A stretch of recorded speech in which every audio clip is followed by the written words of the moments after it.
한국 고전 베스트 30 운영전. 수성궁은 안평대군의 옛날 집으로 장안성 서쪽 인왕산 밑에 있었다. 산천이 수려하며 용이 서리고 호랑이가 쭈그리고 앉아있는 것과 같이 험준했다. 사직이 남쪽에 있고 경복궁이 동쪽에 있었다.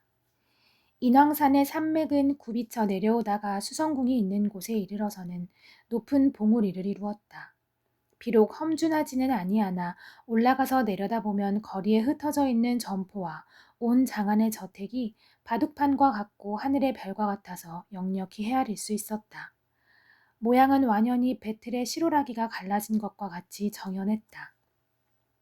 동쪽을 바라보면 궁궐이 아득하며 복도가 공중에 비껴있고 구름과 연기는 아침 저녁으로 푸름을 더하여 한층 운치를 보여주고 있어서 가장 아름다운 곳이라고 말할 수 있었다.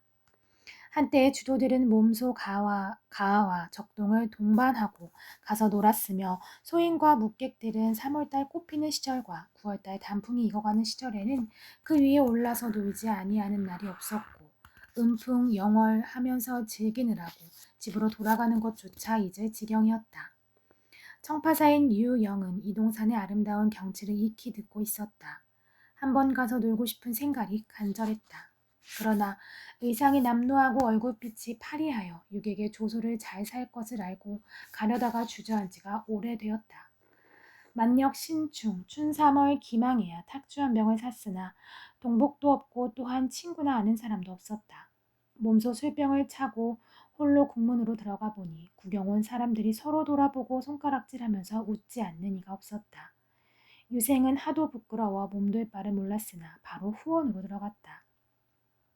높은 데 올라가서 사방을 바라보니 새로 병화를 겪은 후라 장안의 궁궐과 성안에 화려했던 집들은 당연하였다. 무너진 담도 깨어진 기와도 묻혀진 우물도 흙덩어리가 된 섬들도 찾아볼 수 없었다. 풀과 나무만이 우거져 있었으며 오직 동문 두어 간만이 우뚝이 홀로 남아있을 뿐이었다.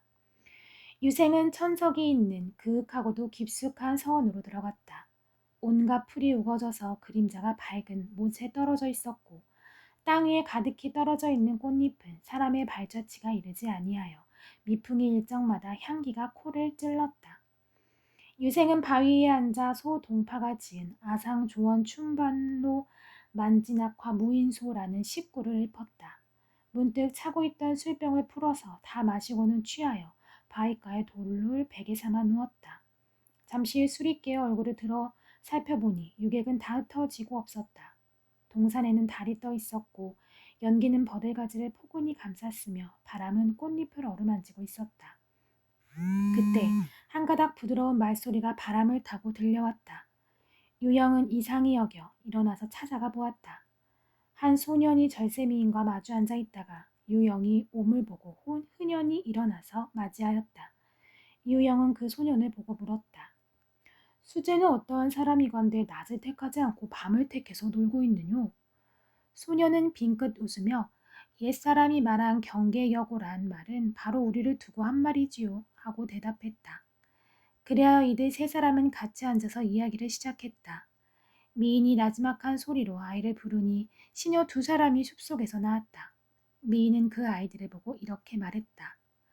오늘 저녁에 우연히 고우를 만났고 또한 기약하지 않았던 반가운 손님도 만났으니 오늘 밤을 쓸쓸하게 헛되이 넘길 수가 없구나. 그러니 네가 가서 주찬을 준비하고 아울러 붓과 벼루도 가지고 오너라. 두 시녀는 명령을 받고 갔다가 잠시 후 돌아왔다. 표현이 왕래하는데 마치 나는 새와 같았다. 유리로 만든 술병과 술잔 그리고 자주와 진기한 안주 등 모두 인간 세상의 것이 아니었다. 세 사람이 석 잔씩 마시고 나자 미인이 또 새로운 노래를 불러 술을 권했다. 노래를 마치고 나서 한숨을 쉬면서 흐느끼니 구슬 같은 눈물이 얼굴을 덮었다. 유영은 이상히 여겨 일어나 절하고 물었다. 내 비록 양가의 집에 태어난 몸은 아니오나 일찍부터 문목에 종사하여 조금 문필의 공을 알고 있거니와 이제 그 가사를 들으니 격조가 맑고 뛰어났으나 시상이 슬프니 매우 괴이하구려. 오늘 밤은 마침 월색이 낮과 같고 청풍이 솔솔 불어오니 이 좋은 밤을 즐길 만하거늘 서로 마주 대하여 슬피 울픈 어인이리요. 술잔의 더함에 따라 정의가 깊어졌어도 성명을 서로 알지 못하고 회포도 펴지 못하고 있으니 또한 의심하지 않을 수 없구려. 유영은 먼저 자기의 성명을 말하고 강요했다. 이에 소녀는 대답했다. 성명을 말하지 아니함은 어떠한 뜻이 있어서 그러하온데 당신이 구태여 알고자 할진대 가르쳐 드리는 것이 무엇이 어려우리까마는 말을 하자면 장황합니다. 그리고는 수심 띤 얼굴을 하고 한참 있다가 입을 열었다. 나의 성은 김이라 합니다. 나이 10세에 시문을 잘하여 학당에서 유명하였고 나이 13세에 진사 제2과에 오르니 일시의 모든 사람들이 김진사라고 부릅디다. 제가 나어린 효엽한 기상으로 마음이 호탕함을 능히 억누르지 못하고 또한 이 여인으로 하여 부모의 유체를 받들고서 마침내 불효의 자식이 되고 말았으니 천지간의 한 죄인의 이름을 억지로 알아서 무엇하리까. 이 여인의 이름은 운영이요 저 두 여인의 이름은 하나는 녹주요 하나는 송옥이라 하는데 다 옛날 안평대군의 궁인이었습니다. 말을 하였다가 다하지 아니하면 처음부터 말하지 않은 것만 같지 못합니다. 안평대군의 성씨의 일이며 진사가 상심하는 까닭을 자상히 들을 수 없겠소. 성상이 여러 번 바뀌고 일월이 오래되었는데 그때 일을 그대는 능히 기억할 수 있겠소? 운영은 심중에 쌓여있는 원한을 어느 날이 느리즈리까 제가 이야기해 볼 것이오니 낭군님이 옆에 있다가 빠지는 것이 있거든 보충하여 주옵소서 하고는 이야기를 시작했다. 하루는 동문 밖에 사는 한 무녀가 영의함으로써 명성을 얻고 대군의 궁에 드나들면서 매우 사랑한 신용을 받고 있다는 소문을 듣고 진사가 그 집을 찾아갔습니다. 그 무녀는 나이가 아직 30도 못 되는 얼굴이 예쁜 여자로서 일찍 과부가 되고는 음료로 자처하고 있었는데 진사가 오물 보고는 성대의 주찬을 갖추고서 대접하므로 진사는 잔을 잡았으나 마시지는 아니하고 말하기를 오늘은 바쁘고 급한 일이 있으니 내일 다시 오겠소 했습니다.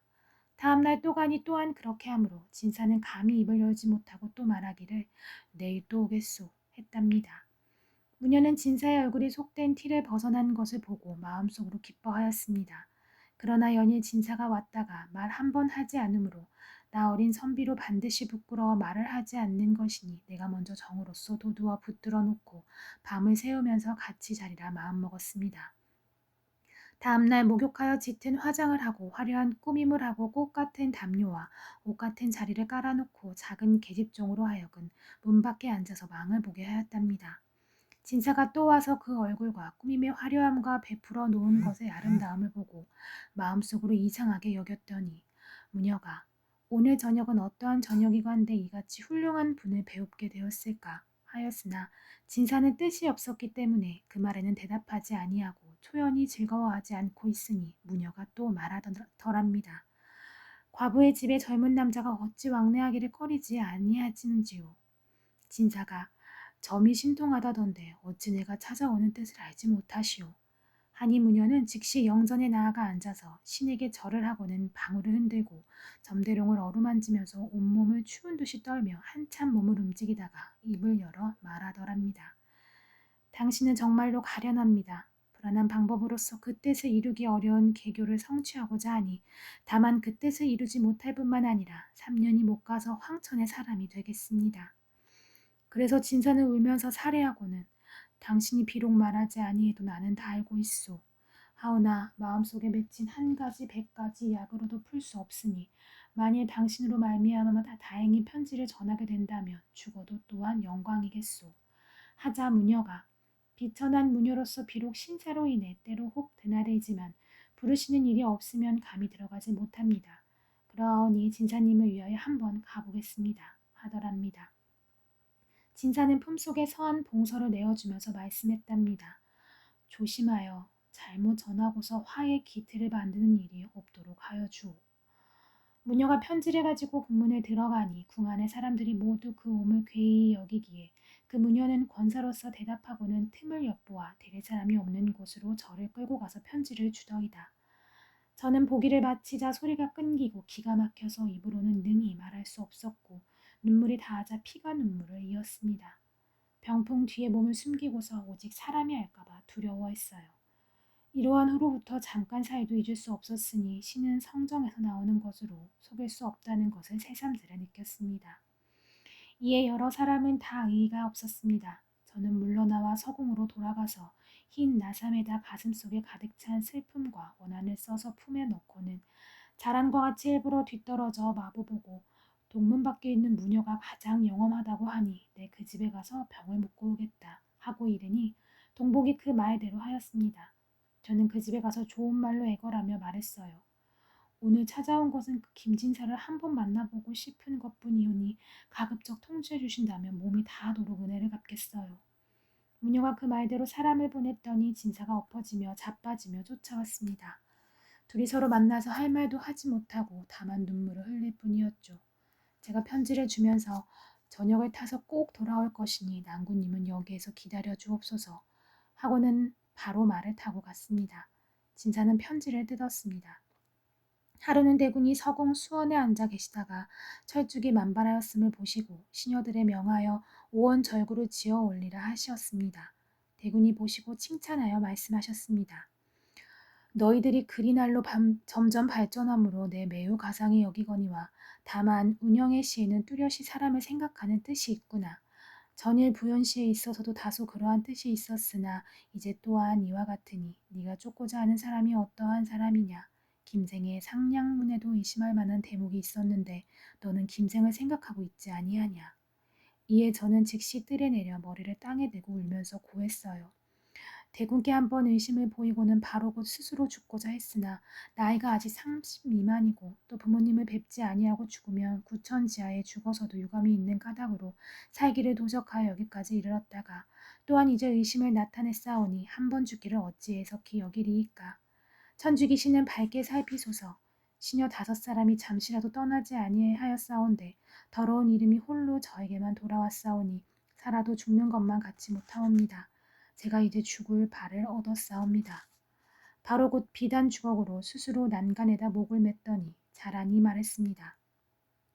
대군께서는 이와 같이 영명한 죄 없는 시녀로 하여금 스스로 죽을 땅에 나아가게 하시니 이로부터는 저희들은 맹세코 붓을 잡아 글을 짓지 아니하겠습니다.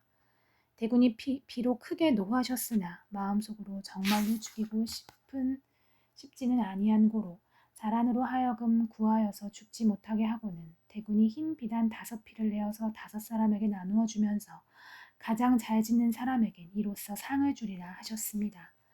이러한 후로부터 진사는 다시는 출입하지 아니하고 문을 닫고 병으로 누워 눈물은 베개와 이불을 적시었으니 목숨은 가는 시로라기와 같았어요. 특이 와서 보고는 말했습니다. 대장부 죽으면 죽었지 어찌 사상 원결을 참고서 초조하게 아녀자와 같이 상심하여 스스로 천금 같은 귀한 몸을 버리려고 하십니까? 이제는 마땅히 개교로서 취하기가 어렵지 아니하옵니다. 깊은 밤 고요할 때에 담을 넘고 들어가서 솜으로 입을 막고 엎고 뛰쳐나오면 누가 저를 감히 쫓으리이까. 그 개교도 또한 위험하니 정성을 다하여 물어보는 것만 같이 못하다. 진사가 그날 밤 들어오셨으나 저는 병이 들어 능히 일어나지 못하고 자란으로 하여금 맞이해드려 술 3잔을 권하게 하고는 봉서를 주면서 이후로는 다시 볼 수 없을 것이니 삼생의 인연과 100년의 가약이 오늘 밤으로 다한 것 같습니다. 혹 천연이 끊어지지 않았으면 마땅히 구천지하에서 서로 찾게 되겠지요. 하고 말했습니다. 진사는 편지를 받고는 우두커니 서서 맹맥히 마주보다가 가슴을 치고 눈물을 흘리면서 나가더이다. 자라는 처량하여 참아 볼 수 없어 기둥에 기대어 몸을 숨기고 눈물을 뿌리면서 서 있었습니다. 진사가 집에 돌아가서 봉서를 뜯어보았습니다. 진사는 능히 다 보지를 못하고 기절하여 땅에 넘어지니 집사람들이 급히 구하여 다시 깨어났습니다. 특히 바깥에서 들어와 궁인이 무슨 말로 대답하였기에 이렇듯 죽으려고 하십니까? 하고 물었으나 진사는 다른 말은 하지 않고 다만 한 가지만 말했습니다. 제보는 네가 잘 지키고 있느냐. 내 장차 팔아가지고 부처님에게 바쳐서 숙약을 신천하리라. 특이 집으로 돌아와서 혼자 생각하기를 궁녀가 나오지 아니하니 그 제보는 하늘과 나의 것이겠지 하며 벽을 향하여 남몰래 웃었으나 사람들은 까닭을 알 수 없었어요.